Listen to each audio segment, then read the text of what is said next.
Today we're going to be taking a look at the Broda Aspire Pediatric Glider. The glider can provide kiddos with a little extra vestibular motion in the home, classroom, or clinic. It can be great for quiet reading time or game time.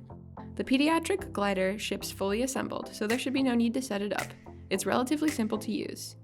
In this video, Chad Emroy from Broda will show us the gliding motion, armrests, comfort tension seating, chest harness, caregiver lock, and transport wheels of the Broda Aspire Pediatric Glider.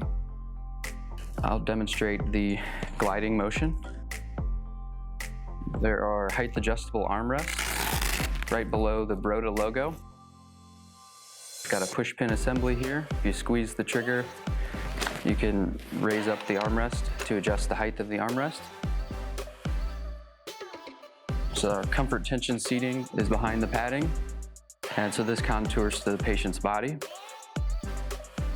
And so this is our optional chest harness that attaches to the back of the frame to secure the patient.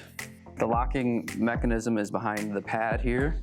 So to access the locking mechanism to lock the rocker, just pull out on the lever and lock it into place. So now it's disabled.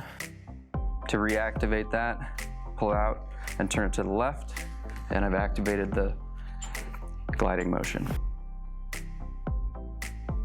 Transport wheels are on the bottom of the frame. To move the chair, you'll just tip the chair back to transport. Remember, never leave the user unattended, only place the chair on a level surface, and do not put near an open flame. If you want to take a closer look at the Broda Aspire Pediatric Glider, visit eSpecialneeds.com at the link in the description.